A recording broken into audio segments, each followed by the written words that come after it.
if you've ever wondered whether wargaming's biggest money-making earner here, one of the most expensive tanks within World of Tanks console, is actually worth it, well, we're hoping to actually do that within this video, and of course we're looking at the Lowe Black. It was recently on sale as part of a bundle, and I was lucky enough to actually receive it from Fat Little Bernie, who donated or gifted it to me on my account on console. So yeah, I'd like to say a massive thank you. But regardless of that, we have the Lowe Black, which is a tank that is fantastic to play. Although it is in some regards a kind of mediocre or somewhat interesting tank to play, what does this include and what does this actually involve within the game? Well, what you'll notice with the Lowe Black and similarly the actual Lowe itself is that it is really accurate, and that is one key reason why I think so many people enjoy playing the tank itself. And not only that, it gets so many advantages such as the accuracy, you've got the penetration, you've got the armor model on the Lowe, especially since it received a couple of buffs recently, in the last couple of months, I think, and it's basically made it a hell of a lot better to play. It's so much more usable, as I like to say, within console, because sometimes you get those tanks, we all know it, I'm sure if you've ever seen some of them, you'll know exactly what I mean by, yes, they may be kind of a okay tank by the statistics, but in game it's actually not usable. Whereas the Lowe Black, because of the gun depression, because of that accuracy like we've mentioned, you can have these games where you feel like you're just rinsing opponents' weak points, especially if you're playing up against other tier 8 heavies.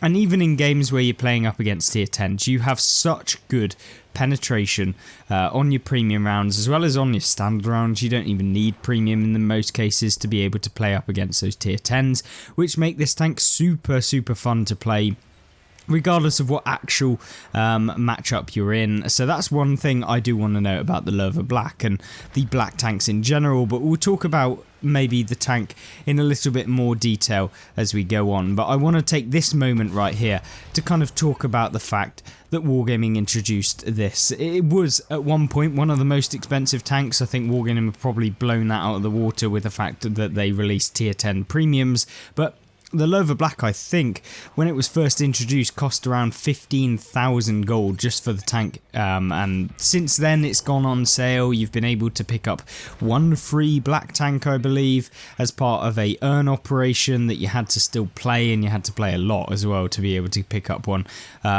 But in general, they are very rare. Wargaming don't like to sell these tanks because what they do is they use them as a kind of, not a clickbait, but a money bait, where they bait you into thinking that because these tanks are rare, they're going to be super overpowered or super useful, and you're going to be able to have amazing games just purely because you bought this black tank, when in reality, the extra silver that you earn from playing with the black tanks is really beneficial. You do earn, I believe, 175% of the silver that you would on a normal tank, so you'll be earning 75% more silver every single game. Top that with the fact that you can actually put on silver boosters, and also if you whack on then some other boosters as well. If you've got premium account, if you've completed the season and got to season rank 125, it's kind of one of those soft levels where when you reach it you'll get the extra 25% silver every single game.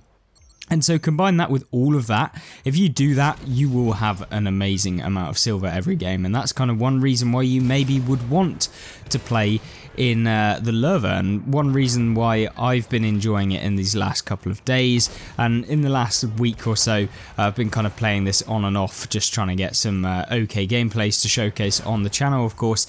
And you'll see that with the tank you don't have to be one of these passive heavy tanks. You can be kind of up close and brawling, and in fact you're probably better to do that because you can use the DPM of the tank, and also because you have a big lower plate, often people can actually snipe you from long distances, so maybe sometimes it's actually worth using the close distance where they can't actually look down on your lower plate, and even if they can, they're going to bounce off of it. So sometimes it's actually worth it in the Lowe to do that.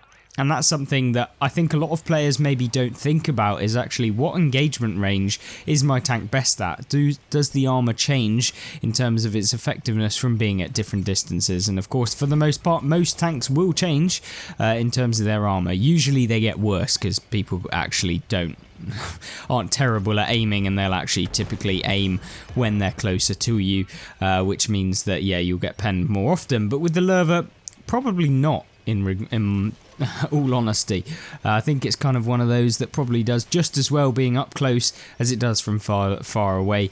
But don't let that fool you. The Lowe can use its gun at long ranges because of the accuracy and all of the benefits that you get with that, and top that with the fact that the view range of the tank is actually pretty good as well. You can be able to get spotting damage, and you can see within this game we've got 1400 assistance damage. Obviously we're in the right kind of places, but it still gives you an idea as to the fact that you can actually spot with this tank, and often you'll actually see yourself getting quite a bit of assistance, especially if you then use the tracking mechanic within World of Tanks to get some more assistance damage. So I think if you really wanted to min-max this tank, you could really have some amazing games, because a lot of the time the game and how much damage you do is kind of correlated to the amount of enemies left on the enemy team, essentially, because by the time you get there, since you are fairly slow, you know, you're a heavy tank at the end of the day, and you're a German one at that, so you're never usually fast.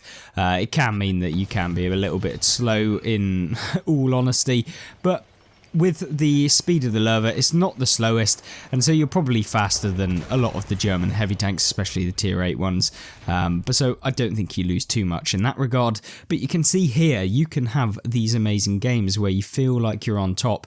You know, we didn't have to break a sweat within this game, and yeah, we were playing up against tier 6s in some regard, but we still managed to pick up 3,350 damage, just under, with 1,400 assistance, 4,800 nearly total damage combined, which is a really good result. Obviously mastery badge, and you can see the silver here, that's without any silver boosters, so 165,000 silver from one singular game on World of Tanks. No challenges, no earn ops, just literally the pure base amount of silver with premium time, of course. So a really, really amazing way in which you can earn a lot of silver, and of course it will cost you though to be able to do that. Now, how does the Lowe fare in a matchup where maybe it doesn't go all your team's way and you end up on the losing side? And I'm going to give you that for free. We lose this game, but I want to showcase, you know, the good and bad of the tank, because there are bad attributes of the tank. I think there's a lot of whitewashing on World of Tanks on console on YouTube, so let's actually showcase what the true tank is like, because when you guys are actually wanting to pick them up, and of course you probably have your own opinions as well, and I'm sure that you'll leave those in the comments as to whether or not you actually think the Lowe is good.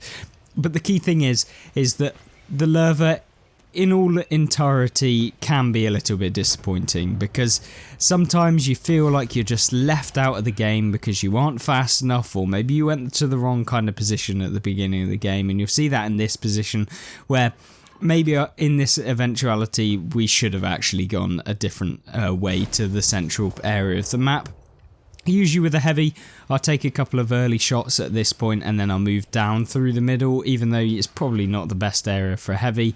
It's kind of just what I like to do. It surprises a lot of opponents. Am I saying it's the 100% best way to go? No, because often if you do end up in this position where you can't move up into the middle, you get spotted by all these medium tanks, and if none of your team are in the town, to prevent the enemies from them moving up towards you, you get hit in the side really heavily when you move down the middle with the heavy, because you're never going to really outspot medium tanks. But regardless of whether we've actually placed ourselves in the right sort of position here, it's very much dependent on the enemy movements now as to how we can actually perform. And the Lowe, to all intents and purposes, has the ability to be a bit of a hole down monster, where if you put it in the right sort of position, you can bounce quite a lot of rounds. And you're seeing the first round come in there only tracking us, and if you place yourself at the right angle you can bounce rounds in this thing. Like if you side scraping it, it's going to work. If you kind of try and angle and wiggle, it's going to work. There's no real negative to actually trying to angle and wiggle your tank, because there aren't any kind of corner weak spots or something that you might see with a French heavy or anything like that. So ultimately it is really down to your positioning, where you're kind of putting your tank, as to whether or not you're going to bounce some rounds. And that is definitely something that I've enjoyed about the lowe. I think that there are weak points on the turret. If you come up against super high penetration rounds, they will be able to go through the frontal turret armor, which is very disappointing, don't get me wrong. The fact that tanks can literally go through the heavily armoured area of your tank is very disappointing. But with most heavy tanks, if a Jaegeru or if a super high penetration round from a tank destroyer, a tier or two above you, hits you, you will probably take the hit, even though it is the strongest area of your tank, which is annoying. But then again, you know, that's just World of Tanks, is how it is, and I'm sure if we were playing a medium tank, we probably would have known that that was going through. So it's about playing to your strengths and weaknesses. If you know that a Jaegeru is going to be able to pen your turret, then just don't poke the Jaegeru. Sometimes I see a lot of people just like trying it for the sake of it, when you could have just not done it and then you wouldn't have taken the hit in the first place. So yeah, always think about that when you're deciding what you want to do, and definitely don't bounce off Leopard PTAs. So you can see here, getting definitely a little bit of lag, been a feature on the channel, you know how it is, playing World of Tanks on console. Don't know if it's an actual server side thing or whether it's just my internet, probably the internet to be honest, but yeah, definitely annoying to happen within these games, especially when you're trying to keep the enemies at bay from just advancing through towards you. And that's what we're trying to do in this sort of position, where we are really ultimately the front line for our team, because if we lose this side, it's going to be a sausage sandwich for the enemy team, and then they're just going to push through, and there's no chance that our team are going to be ever really able to do much else from that kind of area if we do lose this side. So if I can hold it for at least a minute or two, maybe we can push through the F2 area where we're kind of holed up at the minute, and then we can hopefully win this side then and turn around. That's at least the intent with the game. But, you know, Wargaming and World of Tanks and me in particular may have other ideas at the time of the recording of this video. But you can see, you know, the accuracy of the tank actually has allowed us to gain quite a bit of damage on advancing opponents, although albeit, you know, sometimes it doesn't always work. I think that, yeah, when you're in this sort of position where you hold down and opponents can't really do much against you, you do have the ability to just annoy the hell out of the opponents, because there's no way that they can pen you for the most part. And I guess that's the annoying part about the lowe. If you play it right, you can do it, and that is something I've always enjoyed about it. You can see here, when we just don't quite have the penetration that we needed, if we were loading premium rounds, maybe we would have been able to. A bit annoyed that the SU just literally auto-aimed at the side of our tank there and still penned, because I was trying to angle against him. And unfortunately, this is the point at which the lowe becomes pretty annoying. But what you'll see me doing is something that is kind of, I wouldn't say it's a high level strategy, because at the end of the day it's literally just angling your armor to one side by ramming yourself up a hill, and that allows you to kind of create these really funky angles that people aren't typically used to, which allows you to bounce a hell of a lot more rounds. And you see that within this game, a lot of people bouncing off, and the lowe can do that really well.